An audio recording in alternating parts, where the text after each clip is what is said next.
Okay, now I'm going to be talking about technology and teaching, and I'm using ELT as the basis for that. But I think by extension, we could talk about any foreign language, and I think any area of competence within the curriculum that allows students to be themselves. So possibly for computer coding and maybe most of the humanities, this would be applicable as well. But I'm using ELT as the model, shall I say, but you please extend it, yeah? I'm also going to be talking inevitably about digital publishing and about what I think is good digital publishing and bad digital publishing.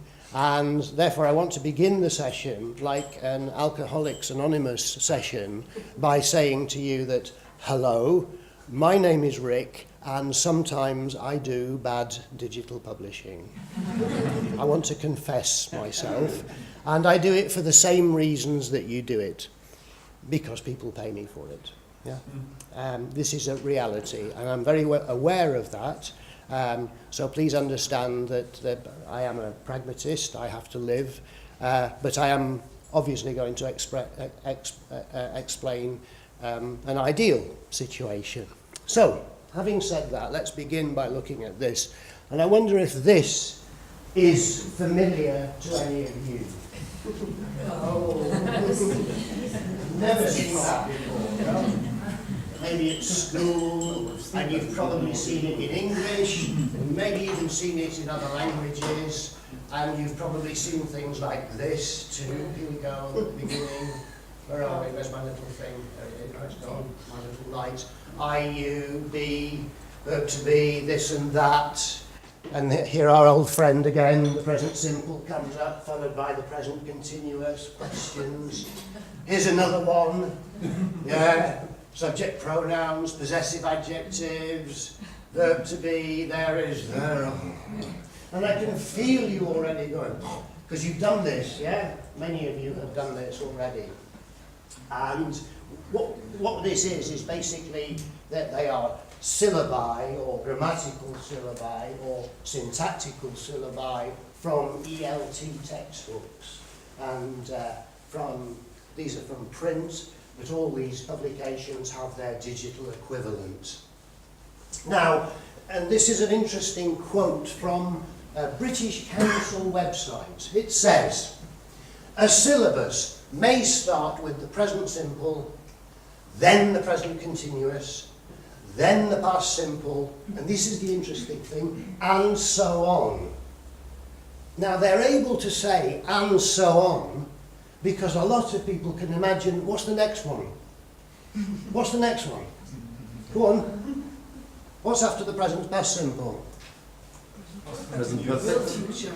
Yeah, future, will, or maybe going to, or maybe some people do present perfect. But we know, and we share an implicit, inbuilt curriculum of English. Many people who work in it, they have it inside you. The British Council can say, and so on. They don't need to explain it, because we share it. We have it built into us. It was taught to us at school, it was taught to us at university, we've seen it in textbooks. We share it, it's shared knowledge. First thing. Second thing, it says, learners are not usually exposed to more difficult structures than the ones they're learning. Implicitly, this means that the ones you learn first are easy and the ones you learn later are more difficult, yeah? If that's what they say, the first ones must be easy. Okay, let's have a look. First thing that people do, one of the very first things, this comes from a book for 7-year-old children. This is from Unit 4. Present simple, questions, auxiliaries, manipulating. Compared with other languages, making questions in the present simple in English is a nightmare. It's really complicated.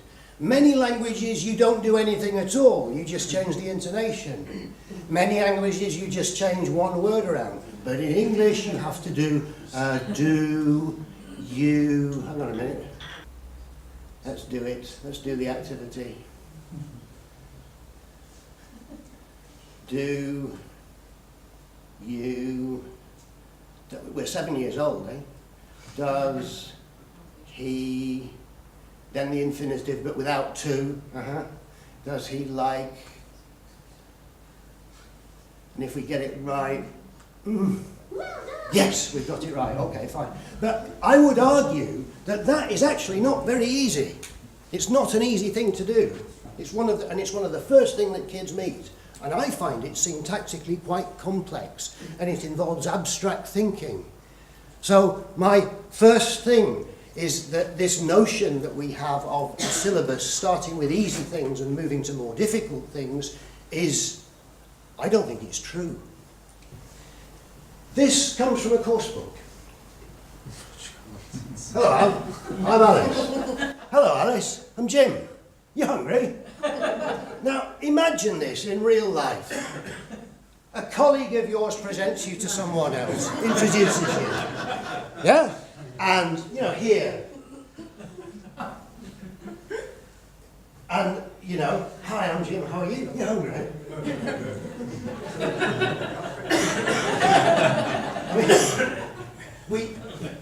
We swallow this thing day after day after day. We don't even realise it anymore. And we expect kids to take it on board, and we expect kids to take it seriously. A couple more examples. You're at home with your partner, or your husband, or your wife. You're cooking a lasagna or something, and you say, hey, is there any cheese? And she said, no, but there's some ice cream. I mean, it is a surreal conversation. And this is I play this game with my daughter quite a lot. And we play ELT English kitchen conversations. It's great. And I say, is there any Coca-Cola? She's, no, but there are some onions. What?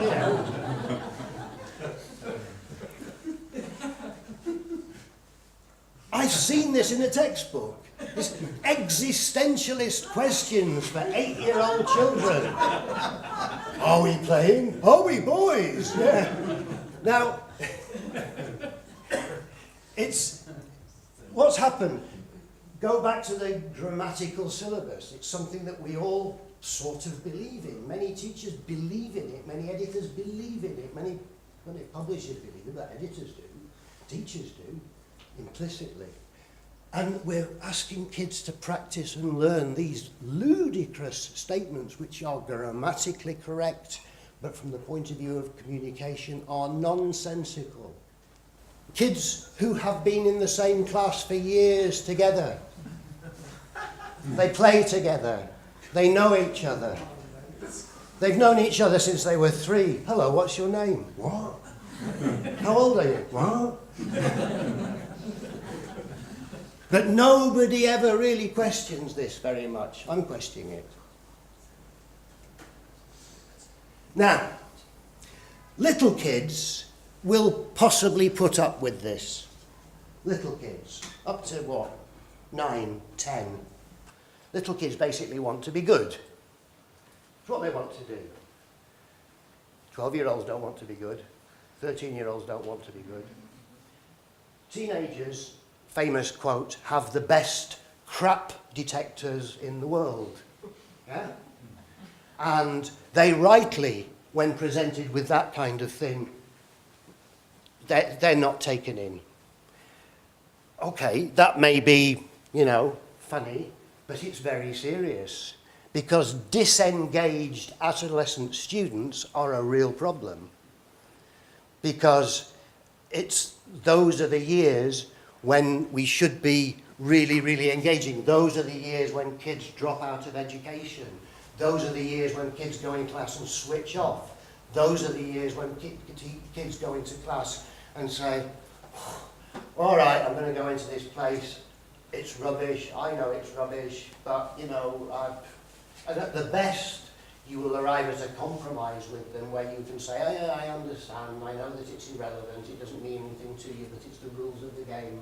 But it really shouldn't be like that. It really shouldn't be like that. We should not, nowadays, be running the risk of disengaging and shutting out adolescents from the classroom. I think this gets really important. because these are the crucial years of education, and the years where, in the markets where I'm working, the dropout rate becomes important, or the disengagement rate becomes important. Now, let's have a look at usage. I bet all of you can tell me which is the correct answer from the textbook. It's 8 o'clock. Come on, daily routines. Which one? Number 2? Number 2. Okay. Now, I was working a while ago as a teacher trainer, and I was doing some work on corpus linguistics, using the British National Corpus. And I went out with a tape recorder into the streets of Canterbury, and I asked people, not students, people, about their daily routines. I asked them about the kinds of things they would do. And this is what you would say, they came back with all of these things. They said, at 8 o'clock I'm having breakfast. I'll have breakfast, I'd be having breakfast, I'll have breakfast. Now, why do they do this? Think about it. If you ask an adult about their daily routine, what do you do? They give you a proper answer. They don't give a classroom answer. And what a lot of people do is to say 8 o'clock, and they conjure up a picture of themselves at 8 o'clock in the morning. And they do it either hypothetically, and they use a conditional, or they do it thinking about tomorrow, and they use a future. Very often, which explains at 8 o'clock I'll be having breakfast, or I'd be having breakfast, yeah? And they do this a lot. Now, the important thing about this is that to teach children that this is true, and to say that this is wrong, and this is wrong, and this is wrong, is a lie. It's not fair. It's not fair to penalise students for giving back answers which are correct in terms of usage, but are not correct, but only within the context of the textbook. It's not fair. And we tell students lies, hundreds of them, in our textbooks. We do it lots. So many examples of this kind of thing.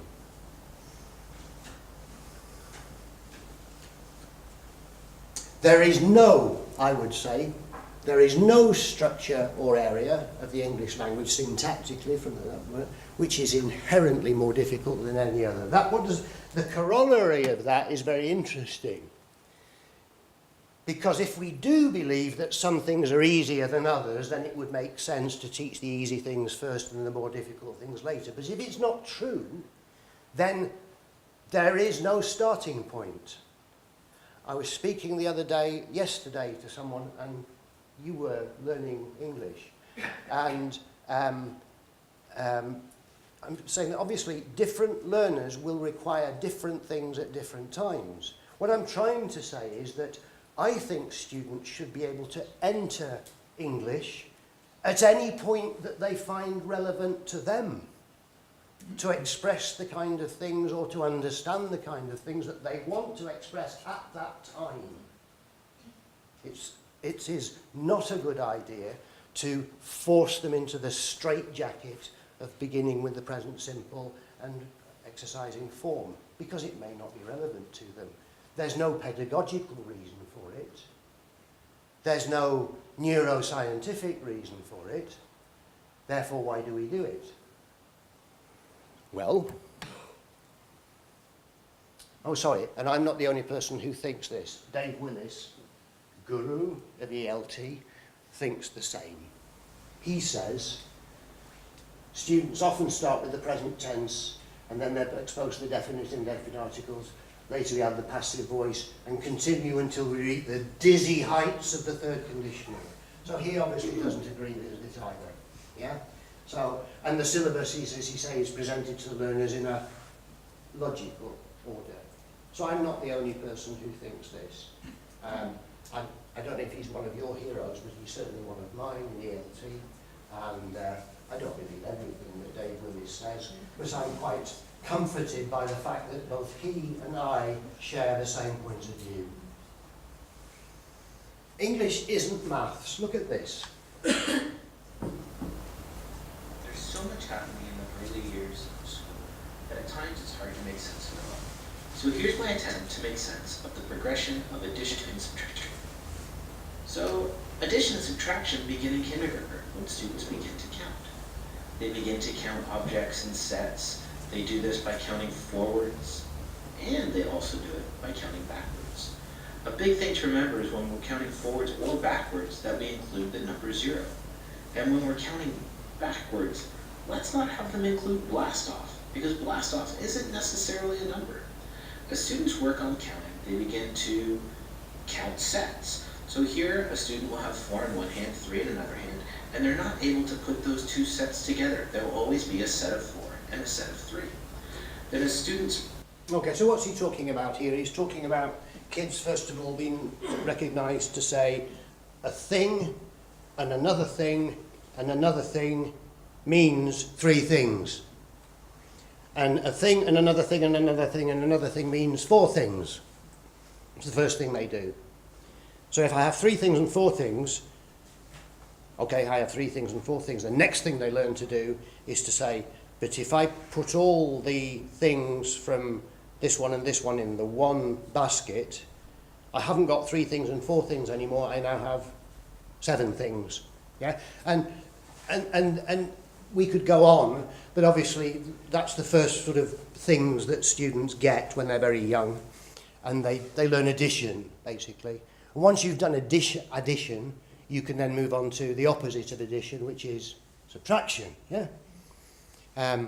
And then once you've got the idea of subtraction, you can move into multiplication. Multiplication is like express addition, isn't it? 3 and 3 and 3 and 3 is much easier to say 4 times 3. It's much faster. And once you've got multiplication, then you can do the opposite of multiplication, which is division. Now, I'm not a maths expert, but I understand that there is a logical progression, certainly at the beginning of mathematics, that if you don't get the basics right, then you probably can't build. But it's not true of a language. There is no logical progression. It may be the same in all scientific subjects that there is a logical progression, but I don't think it's true in history. Why do we have to begin with the ancient Egyptians or the whatever? Why don't we begin with what's happening in the news today and work backwards? Why don't we do, why do we have to do history chronologically? Maybe I'm wrong, I don't know. Anyway. I think this thing needs me to click. Okay, this linear model of language is really, really helpful for 2 groups of people. For teachers. I apologise, yeah? I have been a teacher and I did this. Because if you believe in the linear model of language, you learn it, you go into class the first day, the first year is horrible, you get through your classes, you learn it, you get through it. The next year is a little bit easier, but by the 3rd year, you've more or less got it. You feel confident when you go into class, okay, first day, we'll do the present simple, then we'll do this, we'll do that, and that. And once you've got it, you continue to do the same thing year after year because you've sort of learnt it. Yeah? And this is something that many teachers fall into because once they've got through, they follow this linear progression, they believe it, it's in the textbook, it's in their government curricula even. I've seen this in government curricula. So they feel quite justified in teaching like that. It removes from the teacher these big questions like, is there a more compelling way of presenting English? Is there another way? Is there another order built on students' needs or built on frequency or built on competencies? Is there another way of choosing my entry point into English rather than saying I begin always with the present simple? And it means that you can avoid thinking about that because everything around you bolsters that belief that you have implicitly. So it's great for teachers. And it's great for publishers. Brilliant. Because there is nothing more linear than a book. Page 1, 2, 3, 4, 5. Gets more and more difficult. Linear.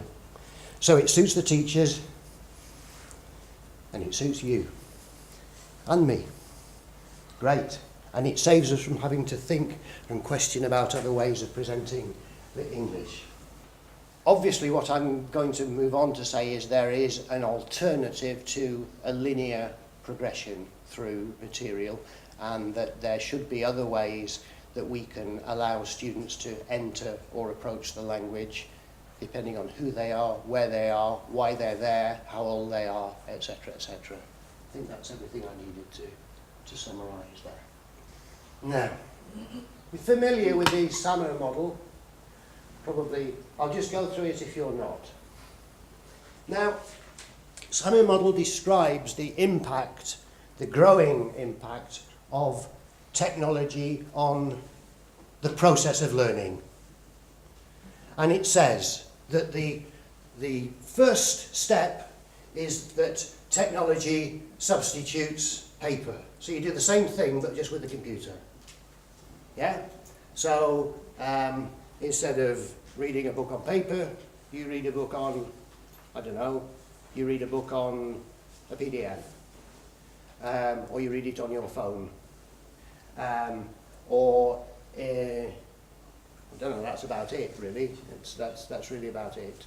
Or you look at a series, maybe digital flashcards. Instead of the teacher having to take flashcards into class, they're up there on the whiteboard, and you have a digital version of the flashcard, which when you clack it, turns around, and then you can play the audio, for example. But you're doing exactly the same thing, but it's the same. The next level up is augmentation. Technology makes it easier and better. A good example of that would be that little activity we did before. Do you remember? With the do and the does and things like that. In the old days with paper, you would have given that activity to students in a workbook. They would have taken it home, they would have done it, they'd come back into class, you would collect in the workbooks, you'd correct them all, give them back, and maybe a day later you'd give the marks to the student. Obviously now with digital versions of that activity, students can do it, and in real time they can have their feedback and you can give everybody's feedback, and as a teacher you can see it. You get immediate feedback and immediate reward, immediate whatever. That's augmenting the thing. It's faster and it's better. It doesn't change anything. The next step up, and there's a line here and it's there for a reason, is where there's significant functional change, where the technology is allowing you to do things that you could not do before. So I can say to two children sitting together, when you go home tonight, I want you to write, I don't know, 50 words or 100 words, or do this activity or write something, and I want you to work together. And they can do that because they both go on Google Docs and they can collaboratively write a text. Something which before technology they couldn't do. That's modification of the task. And redefinition is where we get to the point where we're actually changing the teaching learning paradigm. And we're saying to kids, okay, we've watched, I don't know, a news program or a documentary video, and now what I want you to do for the next 2 weeks using this, you know, film, record, write, put together, I'll give you a couple of tablets, there's a computer there in the corner, make me a video program or a presentation, we'll put it up on the school website, and we'll get reactions from everybody else in the school and maybe even the parents and things like that, and we're actually moving to presenting something authentic to an authentic audience. We're changing the paradigm, significantly different from what we could have done before. And that's important.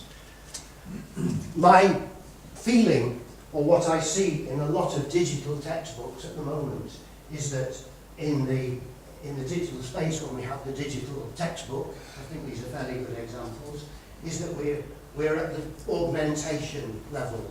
We're only here. We haven't crossed the line into modification and redefinition. Bloom's taxonomy. This is quite interesting. I show you a picture of a table, and you say table. I show you a picture of a chair, and you say chair. That's memorizing. Next thing is understanding what a table is, or a chair. And I can say chair, chair. I say, well, that's also a chair, that's also a table, that's also a table, and that's the next step. That's the comprehension of the idea of table. Wittgenstein might have a problem with that, but I think I can cope with it. Yeah. Apply would be to apply that knowledge in a new situation. Describe your bedroom, your house. My bedroom, I've got a chair, a table, and a desk. I sort of take the knowledge out of the classroom, apply it into a new situation. Analyse. Analyse is the next step up. This morning, imagine me, I was having a shower. Actually, don't imagine me having a shower. It's not an image you want in your mind, is it? No? Anyway, but I was having a shower, and I was looking in the shower, and there was conditioner, shampoo, and gel, and it said Ausschließlich something prepared for Hampton hotels, and I thought, what's this word Ausschließlich? And I thought, aus means out, schließ comes from schlossen, to close, and licht is like li, so it's closing out li. Ah, exclusively. Ah, it must be, yeah, because it's the same ex, aus, exclu, from close, li, exclusively produced for Hampton hotels. Ah, great. That's analysis. That's the next step up. The next step up would be for somebody to say, here's 3 pieces of advertising copy for shower gel. Tell me which is a good piece of advertising copy. Tell me which is a bad piece of advertising copy. That's evaluation. I couldn't do that. I cannot do that. I'm not at that level with German. I can't do that. And the highest level is creation. And people say, write me a piece of advertising copy for shower gel. I could not do that. But I can get up to that, and I can sometimes do that, because I'm helped by other languages that I know. Right. They line up. The Samer model and Bloom's taxonomy.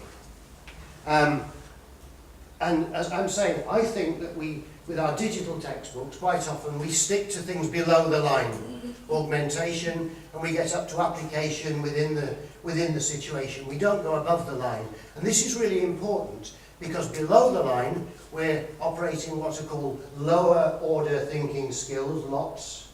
And above the line, we're using what are called higher order thinking skills. Now, if part of our job as educational publishers, together with teachers, is to prepare young people for a world which does not yet exist. Do you remember that mantra? Yeah? Why are we teaching them lower order thinking skills? I'm not saying they're not necessary, but the higher order thing, analysis, evaluation, creation, all these things that they're going to have to be able to do, why are we not teaching them? It is our responsibility to teach those things. And if we only concentrate on a digital model which goes for substitution and augmentation, we're not addressing this at all.